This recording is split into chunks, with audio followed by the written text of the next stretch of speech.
a vida não para.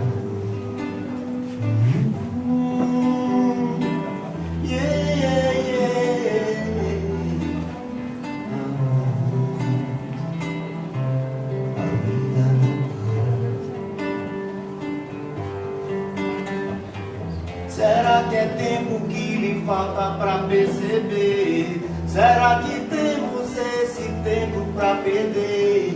E quem quer saber? A vida é tão rara, tão rara. Mesmo quando tudo pede um pouco mais de calma, até quando um pouco pede um pouco mais de alma, eu sei. A vida não para, a vida não para. A vida não para.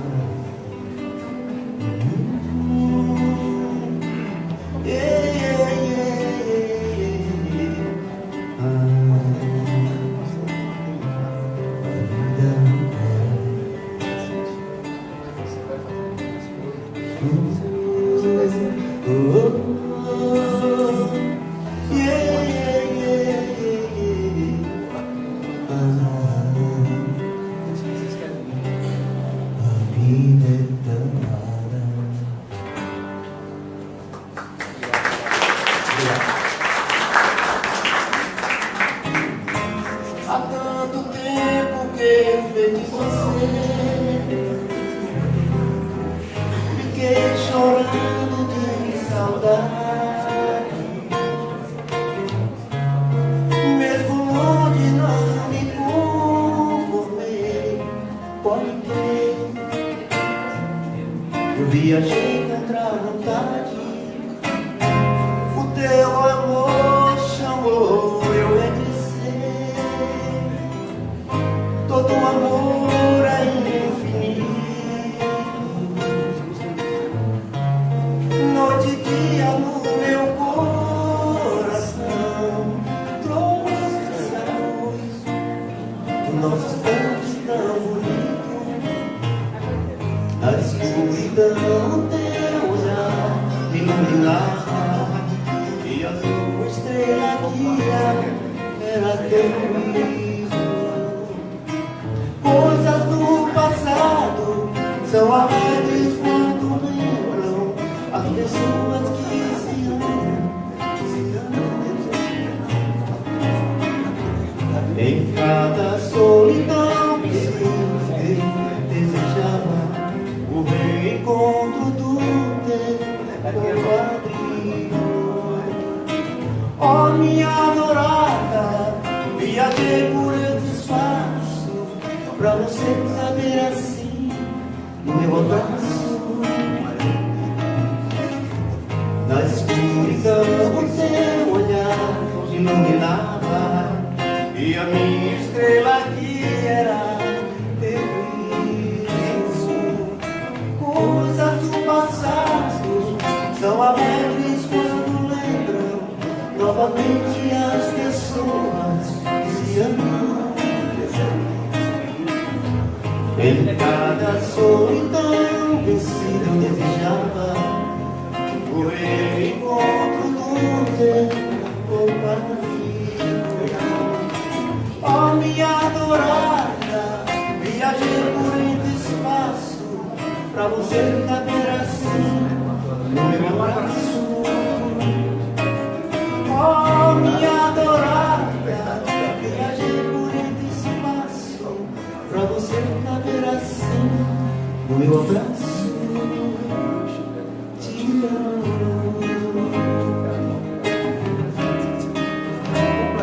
te amo.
da mata escura,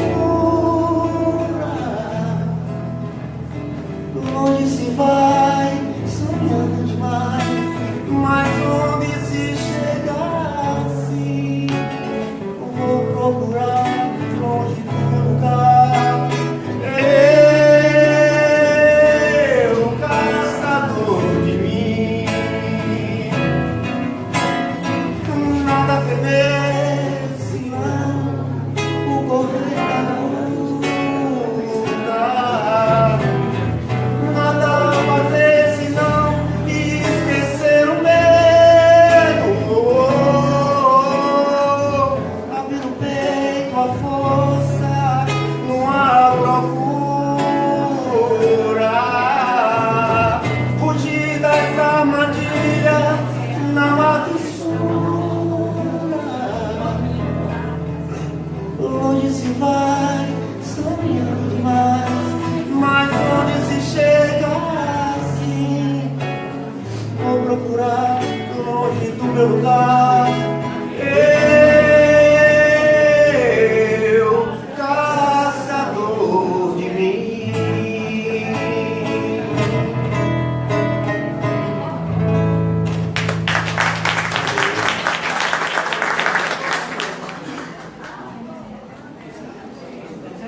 Pessoal, obrigado. Para quem não me conhece, meu nome é Nilson Aquino e vou estar aqui também no dia 25. Vai ter um festival de tortas aqui. Por favor, vai ter tocando, vai ter Vitória também, que a menina canta muito lindo. Esperamos contar com vocês aqui. Muito obrigado e uma boa noite.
Boa noite. Do livro Pão Nosso, pelo Espírito Emmanuel. Mas a sabedoria que vem do alto é primeiramente pura, depois pacífica, moderada, tratável, cheia de misericórdia e de bons frutos, sem parcialidade, sem hipocrisia. Toda página escrita tem alma e o crente necessita auscultar-lhe a natureza.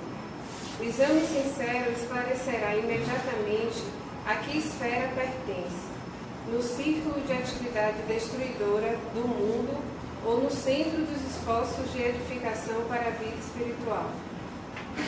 Primeiramente, o leitor amigo da verdade e do bem analisar-lhe-á as linhas para ajuizar da pureza do seu conteúdo, compreendendo que, se as suas expressões foram nascidas de fontes superiores, aí encontrará os sinais inequívocos da paz, da moderação, da afabilidade fraternal, da compreensão amorosa e dos bons frutos, enfim.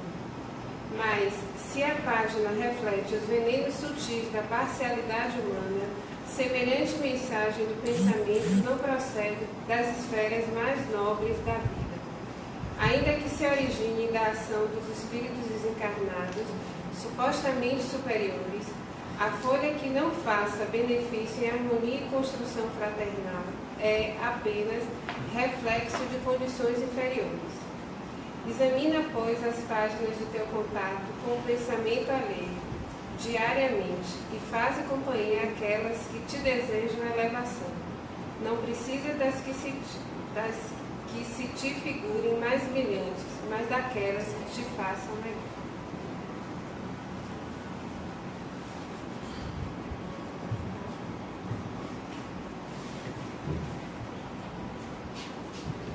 amigo e mestre Jesus, companheiros espirituais, damos início ao nosso trabalho da noite, fazendo a prece, solicitando amparo espiritual, paz, amor, harmonia e luz, para que possamos despertar a nossa consciência, buscando a conexão com nós mesmos, através da mensagem espírita, e que possa o nosso irmão Djalma Argolo traduzir da melhor maneira possível algo que chegue à alma de cada um de nós em particular, servindo-nos como escada, como reflexão para a nossa melhoria interior. Que a tua paz, Jesus, esteja conosco, hoje, agora e sempre. Assim seja.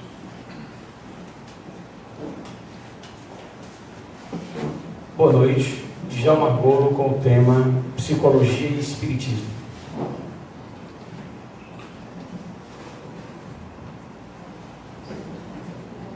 Você está aqui esperando. Fique atento. Boa noite.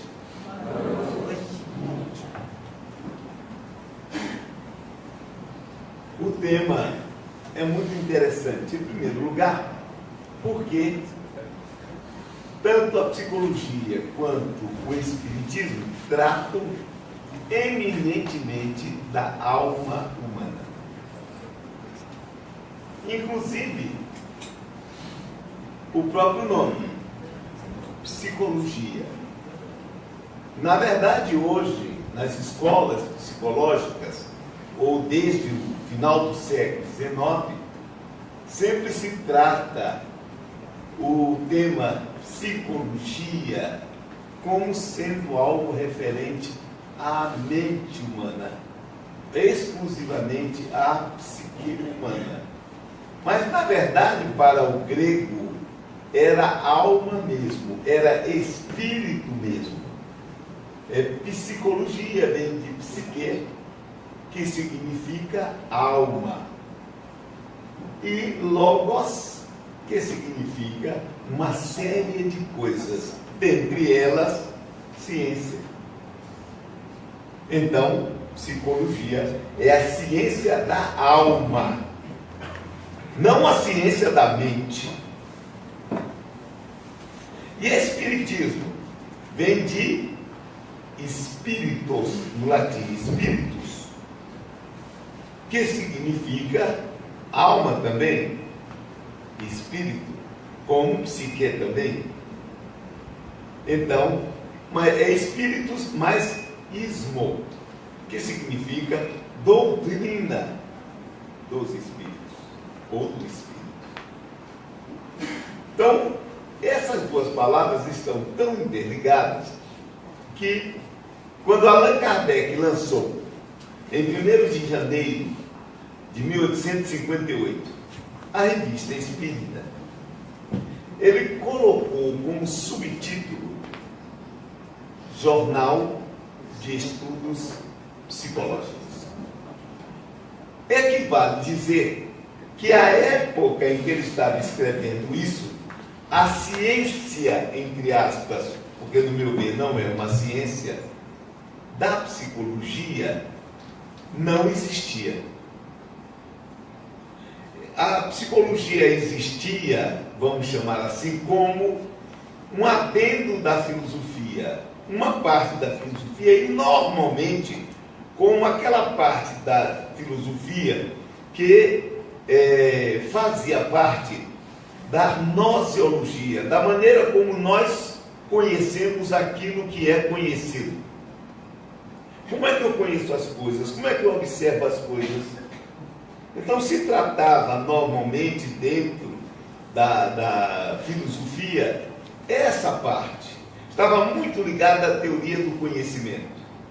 E isso, naturalmente, vem desde os tempos de Leucipo e Demócrito, quando eles começaram a dizer que todas as coisas eram formadas por átomos e que nós percebíamos os átomos que saíam das coisas em nossa direção, que os nossos olhos captavam, o que hoje sabemos que fisicamente é uma realidade.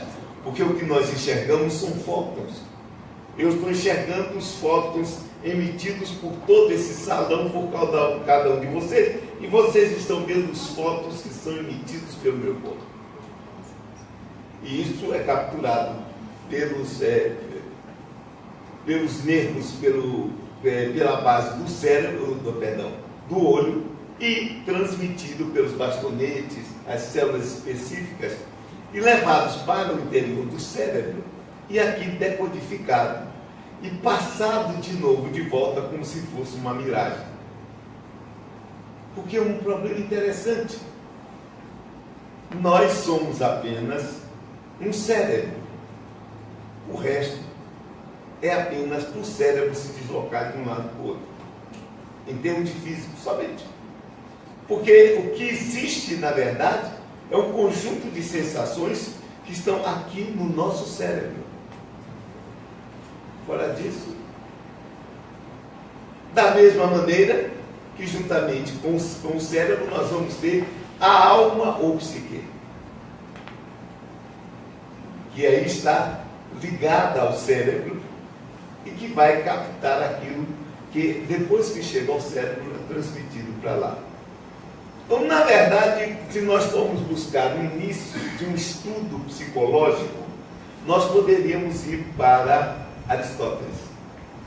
Aristóteles foi o primeiro a escrever um tratado, um estudo, melhor dizendo, sobre a parte psíquica do homem. Como também foi o primeiro a escrever sobre o sono e o sonho, um tratado denominado do sonho e da insônia. Também Platão tratou uma coisa sobre as paixões, sobre os humores humanos. Mas vejam que isso estava sempre subordinado a um raciocínio e sempre numa visão meramente introspectiva. Na verdade, nós podemos dizer que os seres humanos sempre tiveram uma psicologia natural. Porque sempre nós demonstramos humores e nós sempre tentamos descobrir o que era que estava se passando na cabeça do outro, o que é que queriam dizer algumas reações. Nós sempre desconfiamos que, na verdade, o nosso corpo reflete tudo o que se passa na mente. Se nós pudermos estudar o assunto, e vários já estudaram, verificaremos que todos nós, através dos nossos gestos, da nossa postura, através das microexpressões, revelamos tudo o que vai em nossa alma. Felizmente, as pessoas não são especialistas no assunto. Não é? Porque se fossem, era um problema muito sério. Porque nós estamos sempre revelando para olhos que sabem ver as emoções com as quais nós estamos trabalhando, o que nós estamos sentindo realmente num determinado momento. E inconscientemente, ou intuitivamente, melhor dizendo, nós sempre captamos alguma coisa quando olhamos assim, tem alguma coisa errada com fulano. E às vezes o fulano está normal, ou a pessoa está normal. Mas você diz, não, tem alguma coisa errada. E tem, na verdade, alguma coisa errada quando se procura saber. Mas assim, a pessoa não está demonstrando, está assim, na forma como estão os olhos, como a pessoa está mais séria, como a pessoa está mais alegre. Muitas vezes no meu trabalho, chegava uma colega toda assim, a coisa... A gente apertava daqui e dali saía, era realmente, havia muita alegria, algo aconteceu, e normalmente acontece mesmo, quando a pessoa se encanta por alguém, e você vê a pessoa está com o rosto diferente, o rosto está iluminado, vocês têm uma luz diferente, né? Mas isso acontece em todo e qualquer sentimento. Então, automaticamente, as pessoas sempre ficavam olhando, observando. Existem pessoas que têm intuitivamente uma capacidade de perceber aquilo que se passa no psicológico de cada um. Mas foi somente no século XIX, final do século XVIII, um pouco antes da Revolução Francesa, e todo o século XIX, que nós começamos a ser chamados para um estudo específico da mente humana, dessa esfera psíquica, como se costuma chamar hoje em dia. Por quê? Porque da metade do século XVIII para frente, começaram a aparecer indivíduos que apresentavam uma faculdade diferenciada, entre aspas. Swedenborg, na Suécia. Swedenborg começou a ver espíritos, começou a escrever sobre o mundo espiritual. Ele tem um livro escrito, inclusive, sobre isso, O Mundo Espiritual Tal Como Eu O Vi. E ele descreve o mundo espiritual como hoje os médiuns, os espíritos através dos médiuns estão descrevendo. Na mesma época, que é a segunda metade do século XVIII, vai aparecer um indivíduo, Andrew Jackson Davis, nos Estados Unidos, que começa a ter também visões, intuições, e começa a escrever sobre isso. Então, o que é que nós observamos? Tem um movimento que se agudiza, porque isso sempre existiu, mas ele se agudiza. E se agudiza no instante em que a mente humana está começando a trabalhar, ou a ver o mundo, ou a trabalhar o mundo de uma forma científica. Nós já tínhamos vários tratados sobre o assunto, começando a dizer que era preciso termos uma visão sistemática e experimental do mundo. Então, nessa época, o próprio Swedenborg era considerado o Leonardo da Vinci da Suécia, tal a quantidade de interesses com os quais ele lidava, assim como Leonardo da Vinci.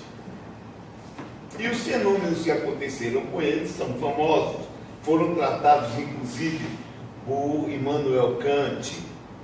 Bom, mas o grande problema é que no final do século XVIII aparece um médico, Viena, olha interessante, Áustria, Viena, Mesmer, que mais tarde Freud vai trabalhar, vai viver e estudar e divulgar seus conhecimentos em Viena.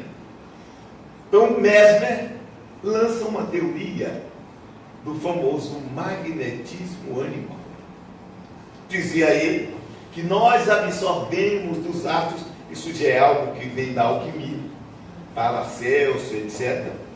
Absorvemos uma energia e podemos trocar, e que as doenças, ele era médico, eram produzidos pela falta dessa energia, o magnetismo animal.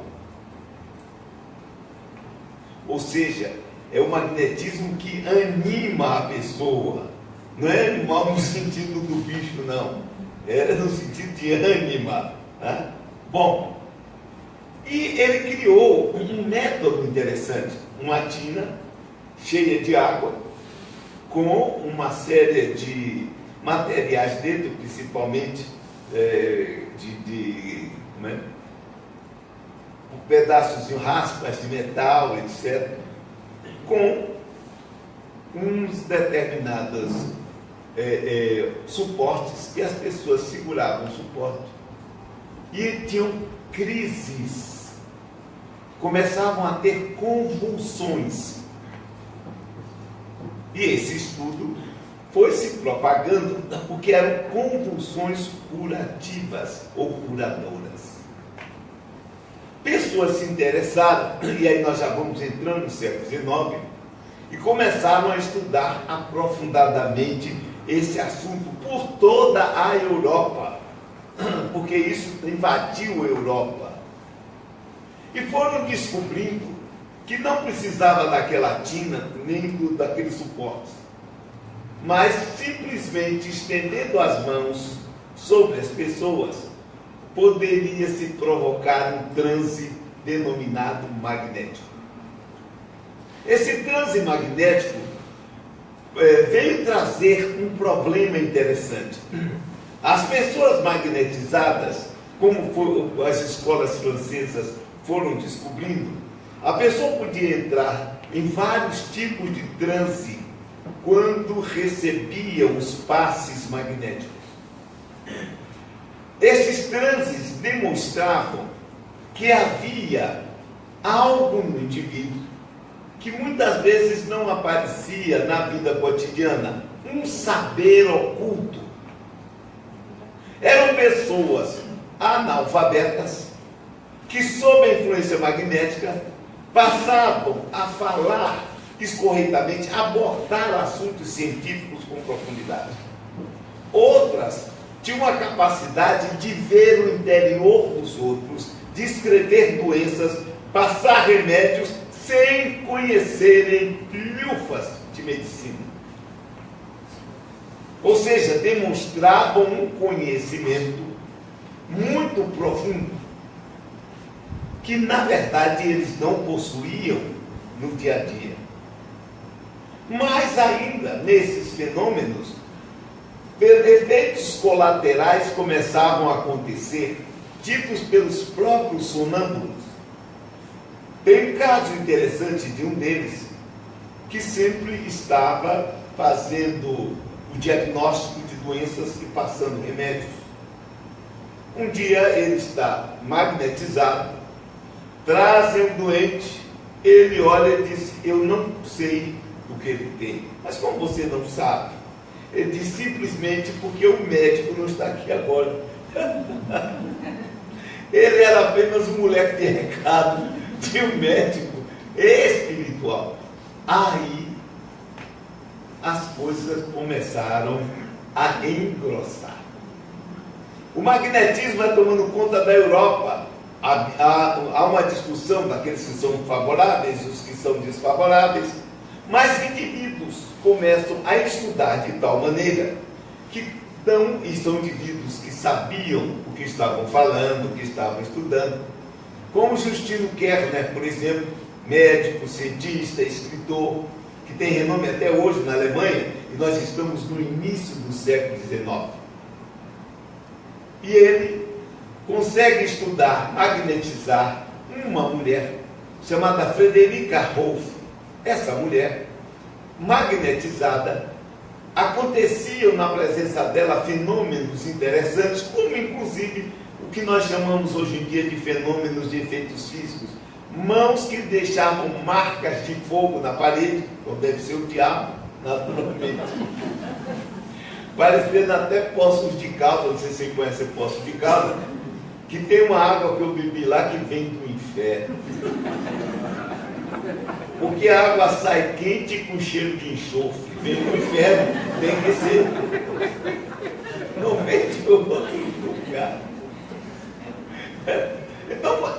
Então vejam só, é uma situação interessante aí, que as pessoas começam a inquirir e aprofundar esses estudos, e pessoas outras que querem, médicos, filósofos, que querem entender o que está se passando.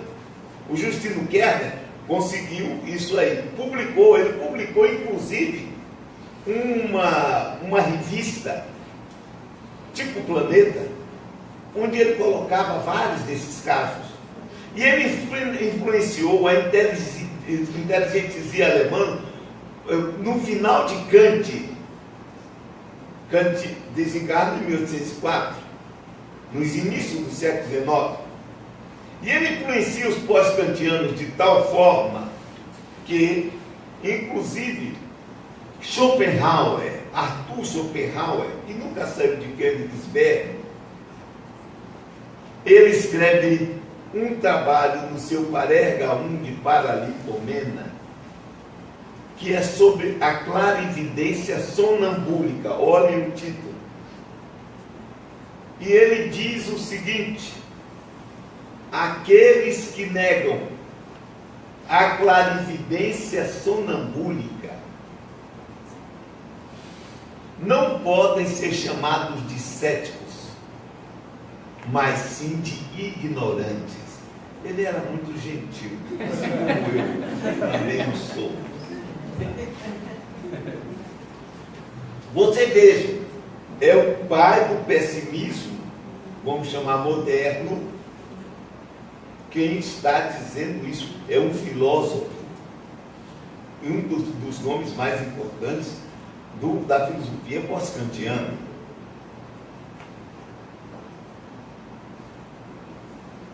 Então, o que é que começa a ver? Começamos a nos interessar. Que diabo de fenômenos são esses? Nesse meio tempo, um inglês chamado Brad descobre que eu não preciso apenas estender a mão para botar o sujeito em transe.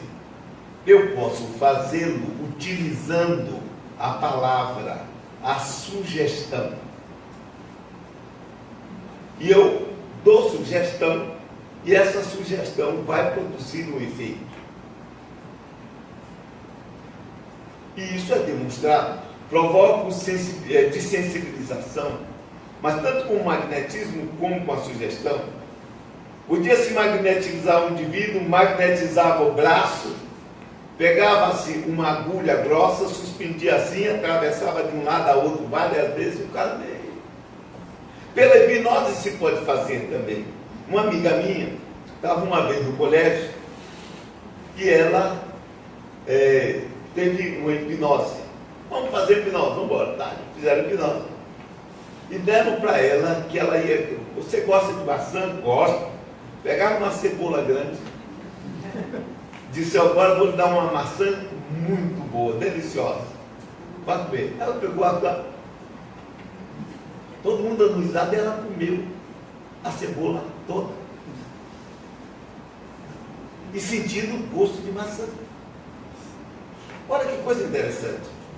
Ou seja, como é que você muda a forma de uma pessoa sentir um gosto, dizendo a ela simplesmente que aquilo é o que ela gosta, quando não é. Ou seja, você influenciava através da mente o próprio corpo. E isso temos experiências notáveis. Eu estudei e com tanto magnetismo me apliquei durante meus 20 e poucos anos, como também a hipnose, e consegui efeitos extraordinários de curas de certas doenças, inclusive. Então eu aprendi que aquilo era um fato. E mais do que isso, você pode influenciar uma pessoa dando-lhe uma sugestão pós-hipnótica. E com essa sugestão pós-hipnótica, o indivíduo vai, depois que acorda, do transe, porque não existe sono efetivo nisso, apesar de chamar hipnotismo, não é sono nervoso, coisa nenhuma. Ele entra no transe e quando ele acorda, você diz, olha, quando eu disser tal palavra, você vai levantar e dar digamos, zunir, como se fosse um animal, um quadrúpede aquele, ou zurrar. Aí a pessoa está aqui no meio de todo mundo, daqui a pouco dá-se a palavra, o sujeito levanta e morrendo de vergonha, porque não sabe que diabo é aquilo que está acontecendo. Ou seja, e isso levou a uma reflexão. Existe um problema aí, começou-se a estudar o assunto, a debater. Junto com isso vieram os fenômenos mediúnicos. Aí a coisa começou a engrossar.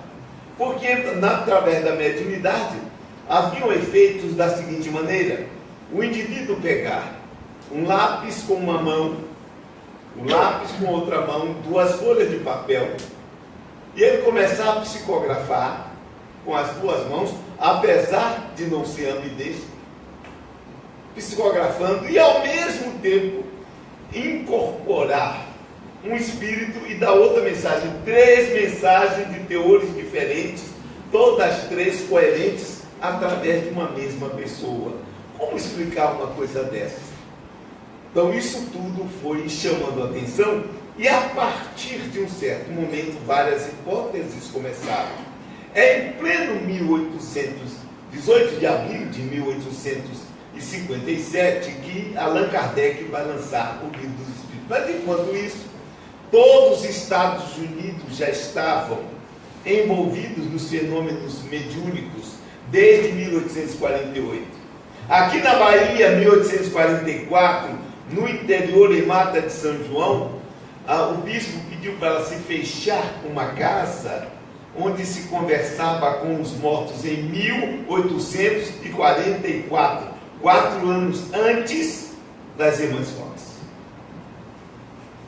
E depois das Irmãs Fox, os Estados Unidos, que já vinham sendo invadidos pelo magnetismo, porque naquela marcha para o oeste, vários indivíduos saíam com as suas diligências, com as suas carroças, e vendiam o magnetismo, faziam curas, vendiam águas milagrosas, como se vende hoje, inclusive em vários movimentos, não é?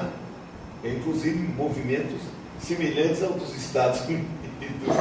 Então, isso tomou conta. Até hoje existem igrejas de estilo evangélico nos Estados Unidos que trabalham com mediunidade. Nós temos cidades nos Estados Unidos, como Caçadego, perto de Orlando, relativamente perto de Orlando, que é uma cidade que só tem médiuns. Foi fundada há 100 anos atrás. Como tem um movimento mediúnico também pré-kardeciano na Europa, como tem na Austrália. Outro dia, um amigo nosso, que é quase que tem que ter o nome de Mesmer, Anton, que ele pinta, né? Então, ele trouxe outro dia um médium europeu para cá, que não conhece espiritismo, fez reunião de efeitos físicos aqui em Salvador. Eu tenho, meu amigo Messias estava lá, vendo o fenômeno Messias dizendo assim, tudo no escuro, e de repente ele estava assim, ele usa óculos, daqui a pouco ele deu um outro óculos, entra no rosto dele, ele está aqui, né? E uma pessoa aqui, meu óculos sumiu, saiu meu óculos, e ele disse, está aqui no meu rosto, tudo escuro. E daqui a pouco, outro óculos, outra pessoa, meu óculos sumiu, estava dentro de novo. Quando acenderam a luz, ele estava com 3 óculos. E esses fenômenos começaram a haver, tanto em toda a Europa, como existe até hoje, mas havia isso, tanto que começou o fenômeno de efeitos físicos na Europa. Isso chamou a atenção.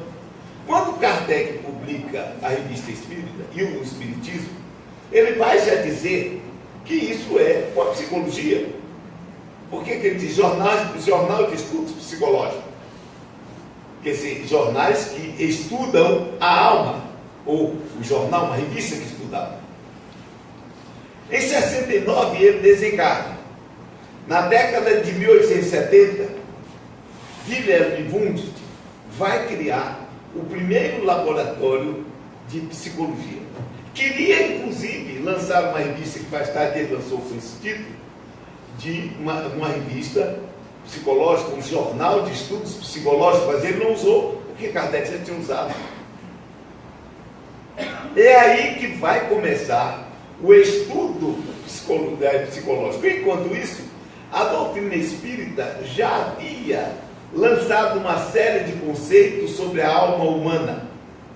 E o que é mais interessante, a partir de Wilhelm Wundt para frente, como antes já tinha acontecido, todos os famosos estudiosos da psicologia, Charcot, Janet, Binet, Eduard von Hartmann, William James, todos eles deram um palpite, principalmente Charcot, sobre a mediunidade, que ele dizia ser um fenômeno pura e simplesmente histérico.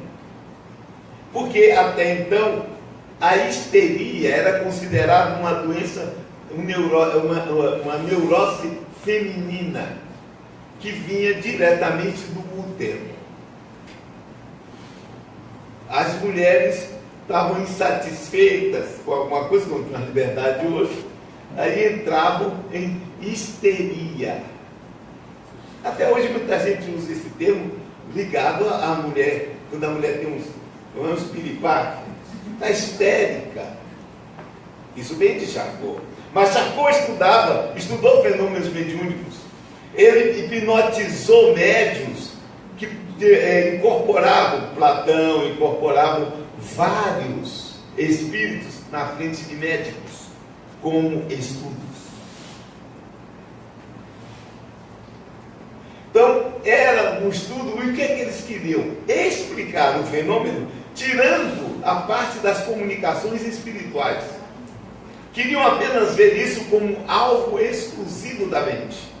É claro que, em primeiro lugar, e aí nós já vamos por espiritismo, que os fenômenos psicológicos, de uma forma geral, que acontecem, inclusive as psicopatologias, podem ser vistas tanto individualmente, tanto na própria psicologia da pessoa que está com a psicopatia, como também ela pode ser provocada por espíritos.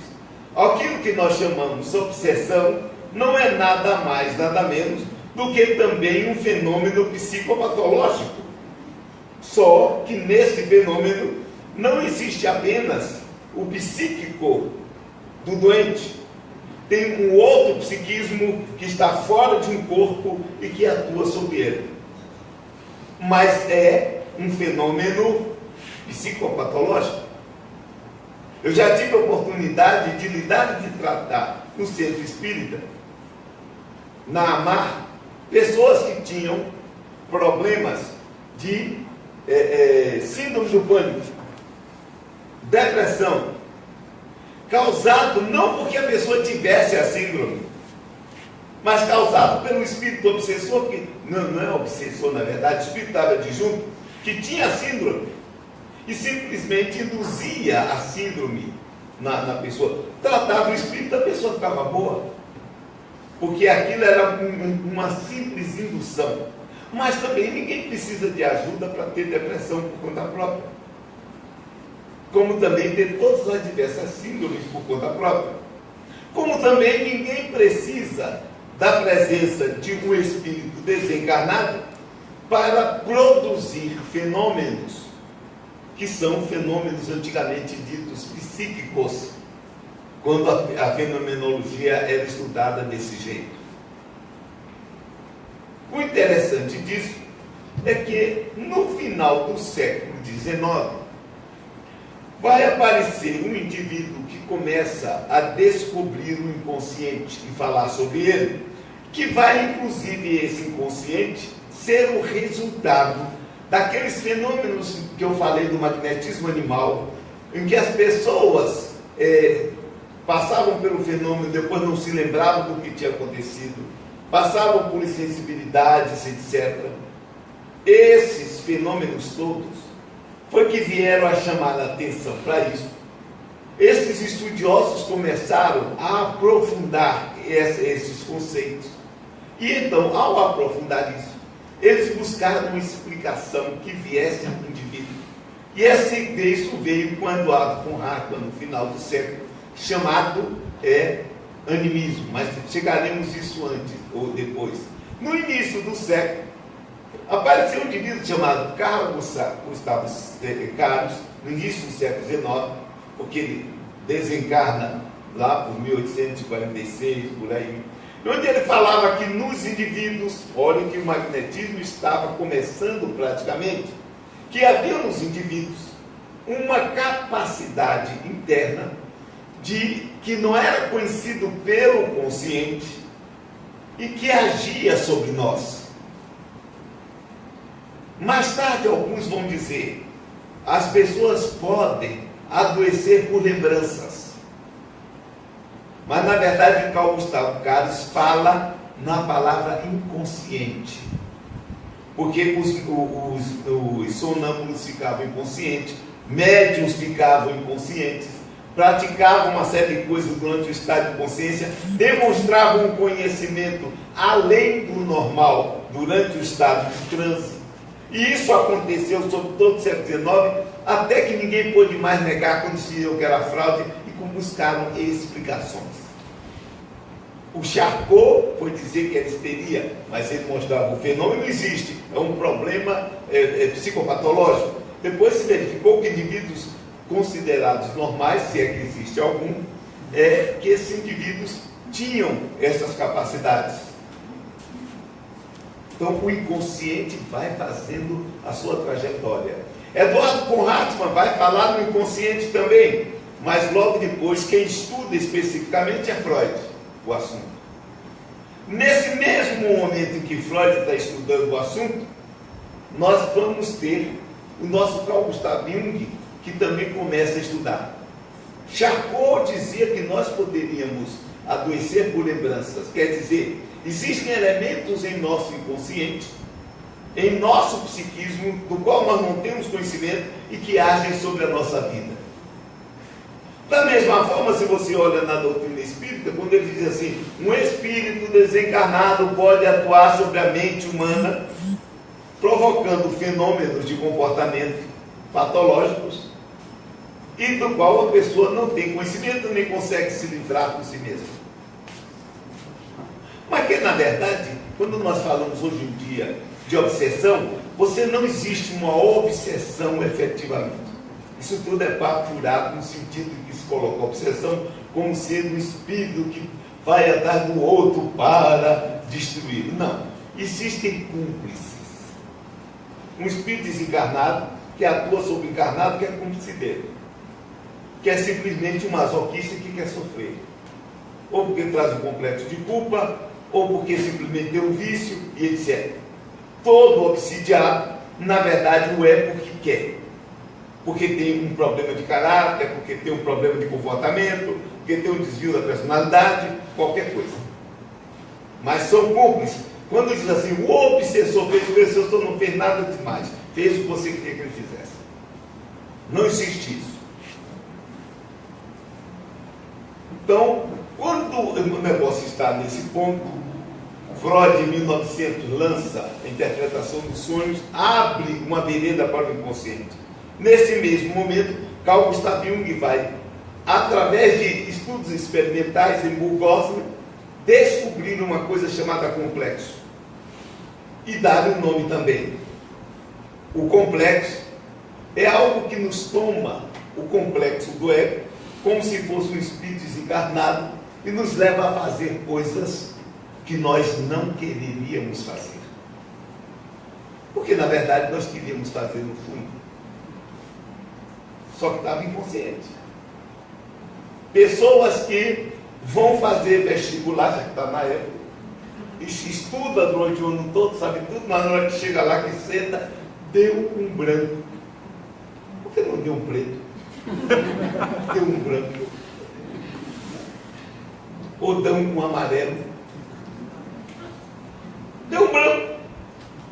Ô diabo, você não estudou o fenômeno todo? Deu um branco. Por quê? Por quê? Se você quer se lembrar, por que não lembra? Ah, eu quero me lembrar. Ou como as pessoas falam quando esquecem uma palavra no ato falho. Está na ponta da língua de cuspa. Olha lá. Mas a pessoa fica, não consegue. Não consegue lembrar. O que é que está segurando? Um complexo. Tirou da consciência. Por quê? Se a gente vai pesquisar, tem implicações.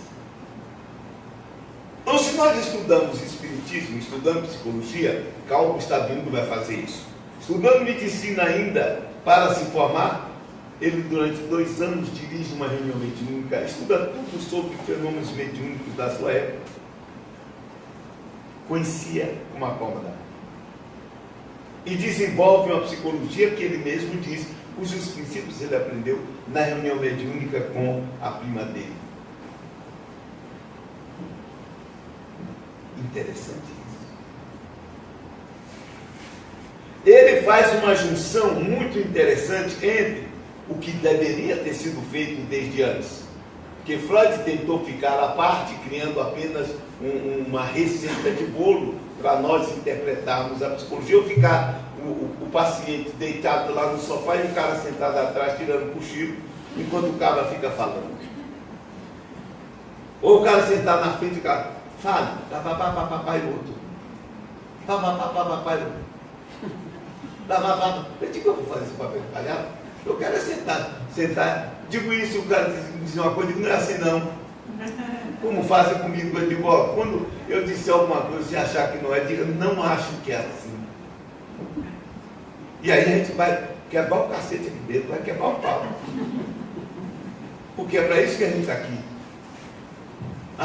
Então o que é que nós vamos verificar com isso? Os dois conhecimentos em um que vão se juntar. Se vocês quiserem saber sobre isso, deve ter aí um livro meu, escrito por mim, né, chamado Jung e a Mediunidade. Se quiser sobre sonhos, tem um livro também aí, onde eu vejo as três hipóteses a respeito do sonho, as três teorias que são o Espiritismo, Freud e Jung. E vocês vão ver como as coisas se encaixam perfeitamente.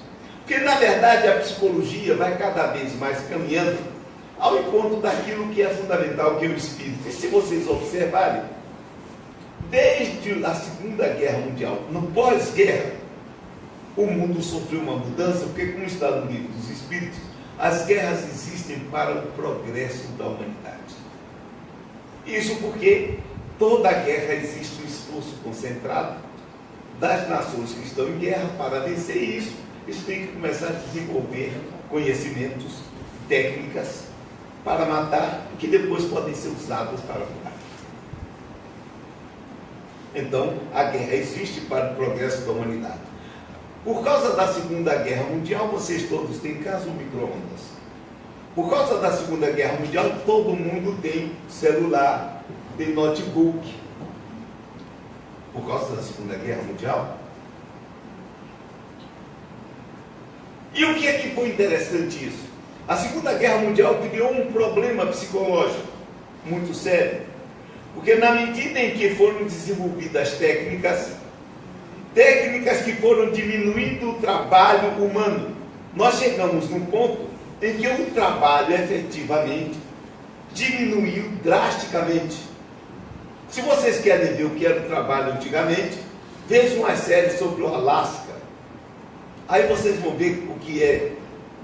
Hoje em dia, ser dona de casa é uma beleza. Falam que tem trabalho porque gostam de falar. Vocês dois limpar uma casa, eu digo, a coisa mais besta. Você pega um treco. Uma amiga médica foi para a Flórida, quando teve agora aquele furacão, né? Que terminou não sendo furacão. Mas de qualquer maneira teve aquela tempestade. E ela ficou presa numa casa. Ela disse, sabe o que eu fiz? Eu resolvi vou trabalhar pouco e limpar a casa. Ela disse também, com tantas coisas possíveis, era uma beleza limpar a casa. Eu digo aí para você ver, no tempo de minha mãe era um trabalho desgraçado. Matar uma galinha, eu sempre dou esse exemplo. Quem de vocês aqui tem matado galinha? Hein? Quem matou aqui uma galinha nos últimos anos? Vamos embora. Quem matou peru? Deu cachaça a ele? Encheu o papo de milho? Quem? E depois vem dizer que tem trabalho? Já infernizou a casa com cera parquetina?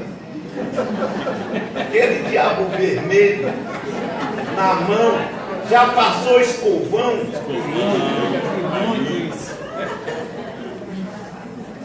Hoje em dia, eu vi a minha mãe trabalhando na Caixa Econômica, ela era gerente, e eu, quando a pobre da menina dava uma diferença de 1 centavo, passava o fim de semana procurando.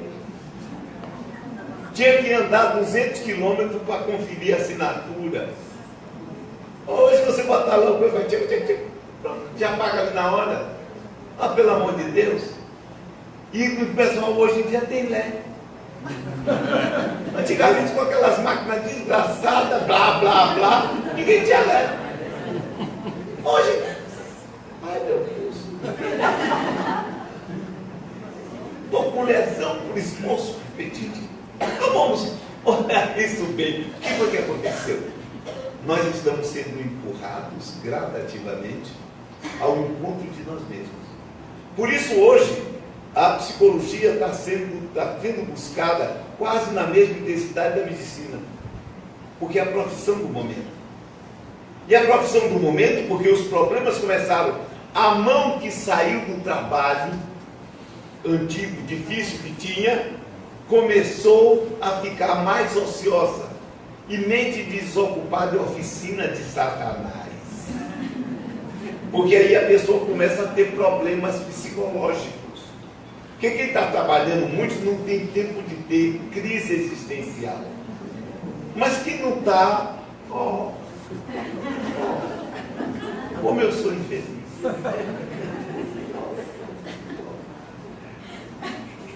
Não estou contra isso, pelo contrário, eu estimulo isso porque eu ganho dinheiro com isso. Meu amigo aqui, tá? Nós amamos pai e mãe porque eles criam matéria-prima para nosso trabalho. Somos filhos, adoro pai e mãe. E adoro isso, que beleza. Bom, e o que é que nós estamos vendo? As pessoas estão cada vez mais buscando, vejam na própria doutrina espírita, como se busca cada vez mais. Porque as pessoas querem tratar seus problemas psicológicos de várias formas. E até através do espírito. Inclusive já tem espírito que fez série psicológica, pelo amor de Deus. Eu peço para morrer, mas tudo bem. Já fizeram séries psicológicas, onde tem o cadaneiro, pelo amor de Deus. Aí o povo tem um ataque comigo, é por isso que eu sou herege. Porque o povo convive lambendo sola de espírito e eu não vivo. Para mim, espírito é gente sem corpo, então nem venha que não tem. Né? Vou tratar do mesmo jeito que eu trato os encarnados, nem venha para cá. Então vejam, inclusive isso é muito perigoso, porque as pessoas começam a achar que sabem e não sabem. E vão interferir na mente dos outros sem a devida capacidade para isso. Se aquele que estuda se vê às vezes de face a face com problemas e dificuldades muito sérias e podem criar problema, porque se nós vamos curar alguém de um problema psicológico, tanto tirar uma obsessão, antes de tirar a obsessão do sujeito, saiba que diabo ele vai fazer quando ficar sem obsessão. Da mesma forma, não cure uma neurose sem mais aquela, porque você não sabe o que vem para o lugar. Eu assisti, para encerrar, um filme uma vez com Peter O'Toole, que era um grande ator, em que ele tinha uma psicose. Ele era Jesus Cristo. Dormia inclusive na cruz. Aí tinha uma mulher que gostava dele e resolveu curar. Levou para o médico e os médicos usaram uma terapia de cacetada. Botaram ele no meio de uma roda e começaram, e ele doido, o pessoal bufo. Aí, finalmente, você é Jesus Cristo? Não sou. Ele deixou de ser Jesus Cristo. Aí curamos o homem. Beleza. Aí vem o final do filme. Está ele na casa dele, na cozinha, fazendo alguma coisa, numa sala. De repente, ele para si e ele começa a se ver numa rua de Londres à noite, com um fog londrino, e passando uma carruagem, um cabriolé, traco, nas ruas de pedra, e daqui a pouco se ouve um grito de mulher. Nisso, a noiva dele que curou ele, bate na porta, ele olha assim, aí dá aquela risada e pega uma faca. Ele agora era Jaco Estritador. Cuidado quando você curar a neurose de alguém ou tirar a obsessão. Você não sabe o que é que vai entrar no lugar. Mas o importante, vamos verificar, fazendo um fechamento. Espiritismo e psicologia têm muito em comum, se encontram. Claro que a psicologia tem uma série de estudos e de regras efetivas, como tem a doutrina espírita, mas no fundo os dois estudos estão se apropriando, trabalhando em cima do espírito humano, em cima da alma humana, com o objetivo de fazê-lo se desenvolver, de fazê-lo se conhecer mais, de fazê-lo crescer. Um beijo no coração de vocês e muita paz.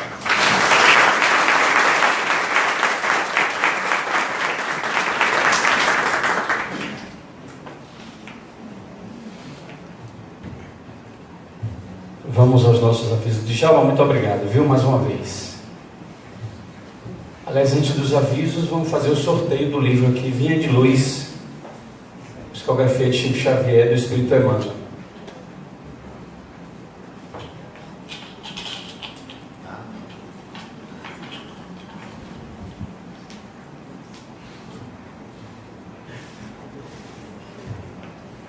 Número 58,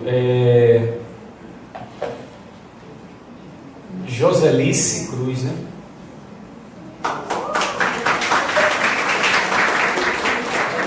Ganhou, dona Jo?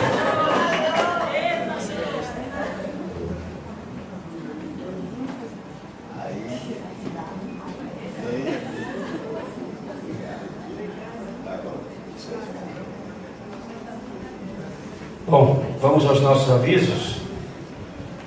Quando vocês entram aí, vocês viram a árvore de Natal aí na recepção, ali do lado da cantina, com as fotos das mães do trabalho social Badu. A intenção nossa ali é que um de vocês, ou vocês queiram pegar um coração daquele com uma foto daquela e doa para a pessoa que está ali naquela foto. É o jogo de toalha com 4 peças, 2 de rosto e 2 de banho, que a gente vai fazer o encerramento do ano no Natal com elas, e a nossa ideia é entregar para eles, que a gente faz todo ano isso. Então, por favor, quem quer contribuir com as famílias do trabalho social, por favor, pegue lá um coração daquele, que será muito útil para essas mães, e logicamente para a gente também. Lembrando das notas fiscais, que é do mês de agosto até dia 31 de dezembro, a gente quer juntar dessa vez 250 mil notas. Nós já fizemos 2, uma de 170 mil e uma de... acho que foi uma de 75 mil e uma de 130 mil, mas não recebemos um centavo ainda. Esperamos que até o final do ano, até dezembro, a gente consiga receber alguma coisa. E quando vocês entram aí também, tem a solicitação dos alimentos para o trabalho social Badu. Com relação ao festival de tortas, tinha que estar aqui o cartaz para a gente poder falar do dia, como as coisas vão acontecer e tal. Infelizmente não está aqui, eu não posso ler para vocês. Mas nós vamos ter um festival de torta no dia 25. Quando vocês saírem lá no mural, que tem todas as informações. Vai ter música ao vivo. Meu amigo ali vai cantar e tocar, cantou muito bem hoje, por sinal. Olha, o cartaz apareceu. Então, o cartaz é esse aqui, o Festival de Tortas. Festival Beneficente de Sabores, das 19 às 21, no sábado, né, 19 às 21 horas, com música ao vivo, e vai ter um bingo também. Então, tem algumas promoções, dia 25 de novembro. Então, se programe aí para contribuir e a gente conseguir reunir o maior número de pessoas aqui em nossa casa. E vamos orar.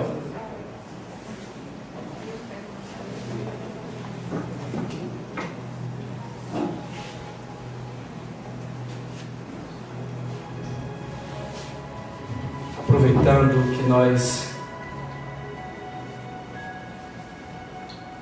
ouvimos bastante coisas a respeito não só do psicológico, como também do espiritual, e possivelmente podemos refletir bastante sobre as coisas que foram ditas.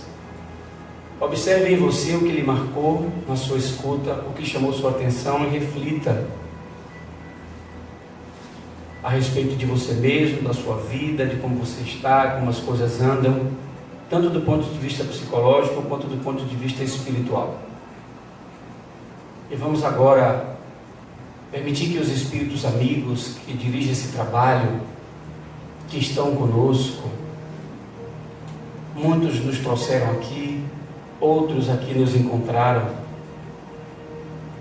E que aproveite esse momento de reflexão, de concentração, de prece,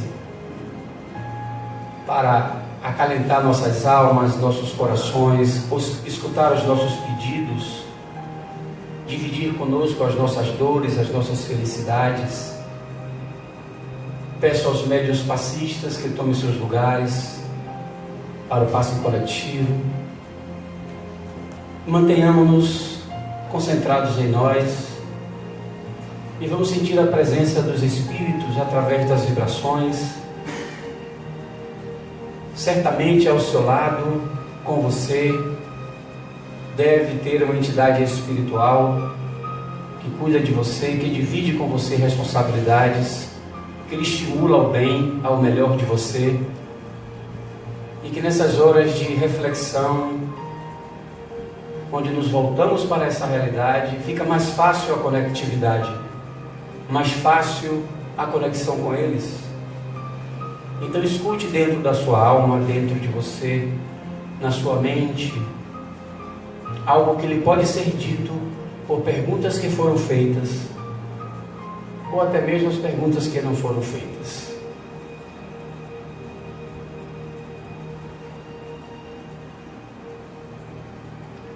É um momento de paz, amor, harmonia e luz.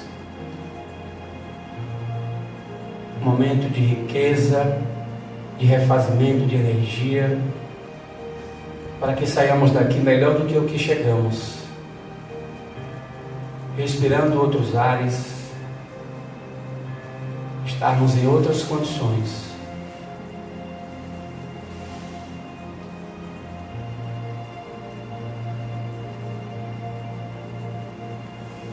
Amigo Jesus,